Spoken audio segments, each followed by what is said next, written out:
आज आम्हाला कॅटेगरीमध्ये पिऊन आज 10 वर्ष आम्ही संजीवनी ॲग्रोच्या 5 HP मशीन बसून गेली. संजीवनी ॲग्रो मशीनमधनं तुम्ही सुरुवातीला 5 HP घेतली, नंतर 10 HP प्रोडक्शन देणारी मशीन आणि नंतर 20 HP. आता 20 HP प्रोडक्शन देणारा मशीन व्यवसाय थांबलेले होते. तर आज आपला व्यवसाय पूर्ण लॉकडाऊनमध्ये चालू होता. कसं करायचं आहे, कुठं व्यवसाय करायचा आहे, रॉ मटेरियल काय लागेल, फॉर्म्युला काय असेल, कुठं विकल्या जाईल, या सगळ्या गोष्टीची माहिती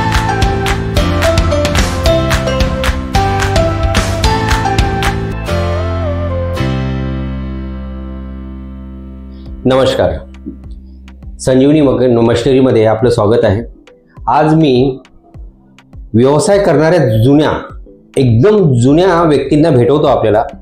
कारण की काय झालेलं आहे की साधारणतः 9-10 वर्ष आधी आमची मशीन घेतलेले जे ग्रस्त आहेत त्यांचे डायरेक्ट मुलाखत करून देतो तुमच्याशी. तर हे आहेत, आपलं नाव सर? नमस्कार. नमस्कार. मी दत्तात्रय प्रधान. मी संभाजीनगरवरून आलोय. संभाजीनगरला आमचं सनटेक मेडिकेअर प्रायव्हेट लिमिटेड ही कंपनी. अच्छा, सनटेक प्रायव्हेट लिमिटेड. हां, आज आम्हाला कॅटल फळीमध्ये पिऊन आज 10 वर्ष झालेले आहे. आणि ह्या 10 वर्षाच्या कालावधीमध्ये सुरुवात आम्ही संजीवनी ॲग्रोच्या 5 HP मशीनपासून केली होती. सुरुवातीला 5 HP मशीन घेतलं. 5 HP नंतर आम्ही 10 HP मशीन घेतलं. 10 HP नंतर आता 20 HP मशीन आहे. म्हणजे आज आमचा कॅटल फीडचा व्यवसाय हा 30 HP मशीनने चालतोय. पण मला हे सांगा, संजीवनी ॲग्रो मशिनरीमधनं तुम्ही सुरुवातीला 5 HP घेतली, यस, नंतर 10 HP प्रोडक्शन देणारी मशीन आणि नंतर 20 HP. आता 20 HP प्रोडक्शन देणाऱ्या मशीन मध्ये तुम्ही कॅटल फीड बनवताय, बरोबर आहे? पशु खाद्य मशीन, खाद्य बनवताय. आणि नेमकं ते कुठं विकलं जातं? तर आता आज सध्या आमचं 4 ते 5 तालुक्यामध्ये खाद्य जाते. अच्छा. पहिलं म्हणजे औरंगाबाद आहे, अहमदनगर जिल्ह्यात जाते, काही नाशिक जिल्ह्यामध्ये जाते, काही जालना जिल्ह्यामध्ये जाते. असे 4 तालुक्यामध्ये आज चांगल्या प्रकारे खाद्य चालते. आणि आपलं जे पॅलेट आहे, आज 4 MM मध्ये आम्ही पॅलेट बनवतोय. 50 किलोची पॅकिंग आहे आणि त्याला 2 ब्रँड पण आहे. अच्छा, 2 ब्रँड आहे. काय काय नाव आपल्या ब्रँडचं? एक पहिला एक 24% प्रोटीनचा एक ब्रँड आहे आमचा, पंचगंगा म्हणून. आणि दुसरा ब्रँड आहे डायमंड म्हणून. अच्छा, डायमंड म्हणून. हो, डायमंड 50 म्हणून. आणि डायमंडला प्रोटीन किती आहे? 19%. आणि ते दुसरं खाद्य कुठलं बोलले? पंचगंगा. पंचगंगा. त्याचं प्रोटीन? त्याचं प्रोटीन 24%. अच्छा, खाद्याचं रेट काय सध्या मार्केटमध्ये? सध्याचा रेट आम्ही DP रेट म्हटलं तर खाली विक्रीला आम्ही 1600 रुपयाची 24% प्रोटीनचं पंचगंगा आहे. अच्छा, हे 1600 रुपये रेटने विकतो. 1600 रुपयाला 50 किलोची बॅग. 50 किलोची बॅग म्हणजे 32 रुपये किलो. 32 रुपये किलो. अरे वा. त्यानंतर दुसरं जे आपलं आहे डायमंड 50 म्हणून. अच्छा. याला त्या 19% प्रोटीन आहे. ते मार्केटमध्ये आपण 1350 रुपयाला बॅग. 1350 ला विकता. बरं, मला हे सांगा, सुरुवातीला ज्या वेळेला तुम्ही व्यवसायामध्ये आलात तर काय अडचणी झाल्या किंवा कसं सुरुवात केली तुमची? अडचणी म्हणजे सुरुवातीला आम्ही सुरुवातीला मकावाडा युनिट चालू केलं. आणि मकावाड्यानंतर आम्हाला पॅलेटची मागणी आली. अच्छा. तर पॅलेटच्या मागणीसाठी आम्ही शोधत होतो बाबा आपल्याला चांगल्या प्रतीचं मशीन कुठे भेटेल. अच्छा. पण आमचे एक मित्र आहे पुजारी साहेब म्हणून, त्यांनी आम्हाला मार्गदर्शन केलं आणि आपल्या कंपनीचं नाव सुचवलं. त्यावेळेस मी पहिलं मशीन 5 HPचं घेतलं आणि दिवसाला एक 20 ते 30 बॅग बनवून मार्केट सुरू केलं सुरुवातीला. आणि जसं कस्टमरची मागणी वाढत गेली त्या पद्धतीनं मशिनी वाढत गेलो. बरोबर. सांगायचं तात्पर्य असं की मी संजीवनी ॲग्रोच्या मशिनी काय घेतो, त्याचं मेंटेनन्स कमी फार. अच्छा.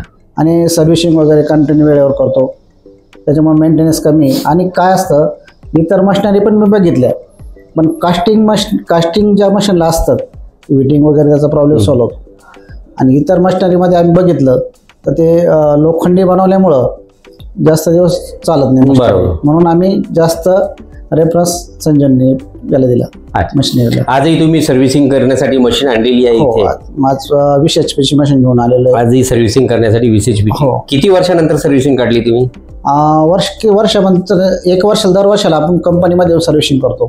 आणि तर दर 1.5 ते 2 महिन्यानंतर ग्रीसिंग वगैरे आपण स्वतः कंपनीमध्ये करत असतो. अच्छा, दर महिन्याला सर्व्हिसिंग करत असतो. म्हणजे सर्व्हिसिंग करणं गरजेचं आहे. खूप गरजेचं आहे. तुम्ही जेवढ्या वेळ तेव्हा सर्व्हिसिंग करणार तेवढं मशिनरी आणखी पुढे साथ देणार आपल्याला. बरोबर. आणि जे रनिंग पार्ट आहे ते पण आपल्याला जास्त काळ टिकतात. बरोबर आहे. हे महत्वाचं बोललात की कारण की ही मशीन आहे, मशीनला कंटिन्यू सर्व्हिसिंग करणं गरजेचं आहे, त्याला साफसफाई करणं गरजेचं आहे, ते कुठं आवाज येतो, काय येतो हे पाहणं गरजेचं आहे. मशीनला जेवढं आपण व्यवस्थित पाहू, सर्व्हिसिंग करू, तेवढी तिची लाईफ वाढते. बरोबर. बरं, मला हे सांगा, तुम्ही मशीन घेतली, व्यवसाय चालू केलेला आहे, चांगला व्यवसाय चालू झालेला आहे तुमचं, खूप म्हणजे 3-4 गावामध्ये तुम्हाला चांगला व्यवसाय करताय तुम्ही. 3-4 जिल्ह्यामध्ये एक नवीन व्यवसाय जर कोणी व्यवसाय करण्याची इच्छुक असतील ना आमचे नवयुवक, त्यांना काय बोलाल तुम्ही? नाही, आपण चांगल्या प्रत्येक त्यांना माहिती देऊ शकतो. कारण कसं आहे का, कोणी पण व्यवसाय केला तर चांगलीच गोष्ट आहे आपल्यासाठी. आणि व्यवसाय खूप चांगला आहे, जिद्दीनं केला पाहिजे फक्त, तर आपण त्यांना मदत करू शकतो, काय प्रॉब्लेम नाही. बिलकुल तुमच्याकडनं त्यांना मदत मिळायला पाहिजे. काय होतं की आपण जे अनुभव घेतलेले आहेत त्याच अनुभवाच्या आधारे त्यांनाही व्यवसाय करता यायला पाहिजे. आणि खरं म्हणजे प्रत्येक नवयुवकांनी या व्यवसायामध्ये उतरणं गरजेचं आहे. कारण की आपण ज्या शहरामध्ये, ज्या गावामध्ये राहतो त्या गावाची लोकसंख्या एक 2,000-2,500 जरी असेल ना, तर जेवढी लोकसंख्या आहे त्याच्या चौपटीने गाई म्हशी आहे. आणि प्रत्येकाला खाद्य लागतं आणि पुढे वाढतंय ना, आणि वाढतं, गाई वाढत असतात. आणि कसं आहे, हा जो व्यवसाय आहे हा अत्यावश्यक सेवेत मोठे सर. बरं, कसं आहे, हे रोज कंटिन्यू दैनंदिन लागणारं प्रोडक्ट आहे. खरं आहे. आज तुम्हाला सांगायचं म्हणजे काय, ज्यावेळेस लॉकडाऊन आलं होतं, या लॉकडाऊनमध्ये संपूर्ण ज्यावेळेस व्यवसाय थांबलेले होते, तर आज आपला व्यवसाय पूर्ण लॉकडाऊनमध्ये चालू होता. आणि तुमचे पण आभार मानायला पाहिजे सर, का तुम्ही आम्हाला लॉकडाऊनमध्ये जे स्पेअर पार्ट गरजेचे होते ते आम्हाला वेळच्या वेळेस दिले, त्याबद्दल मी तुमचे धन्यवाद आहे सर. नाही, लॉकडाऊनमध्ये आम्ही एवढं केलेलं आहे. कारण की काय होतं की माणसांना तरी अन्न पुरवठा होत होता, गाई म्हशींना, जनावरांना हे अन्न पुरवठा मिळत नव्हता, त्यामुळे हे करणं गरजेचं होतं. तर आम्ही लॉकडाऊनमध्येही सुद्धा आमच्या ज्यांना मशीना गेलेल्या आहेत त्यांना मदत केलेली आहे. पुढची जेवढी मदत झाली आमच्याकडनं आम्ही तेवढी केलेली आहे. तर मित्रांनो, माझं सांगणं असंच आहे की जसे साहेब एक छोटंसं मशीन घेऊन सुरुवात केली आणि आज साधारणतः किती प्रोडक्शन काढताय तुम्ही? 100 बॅगा माझ्या रोजच्या निघतात. 100 बॅगा रोजच्या निघतात. एक 100 बॅगांचं यांचा रोजचा व्यवसाय आहे आणि 3 जिल्ह्यामध्ये ते 100 बॅग पूर्णपणे विकल्या जात आहेत त्यांचा. तर तुम्हाला पण विनंती करतोय की बघा, तुम्ही पण व्यवसाय चालू करा. या व्यवसाय चालू करण्यासाठी उचित मार्गदर्शनासाठी साहेब तर तुमच्या पाठीशी आहेतच, त्याचबरोबर संजीवनी ॲग्रो मशिनरीची पूर्ण टीम तुमच्या पाठीशी आहे.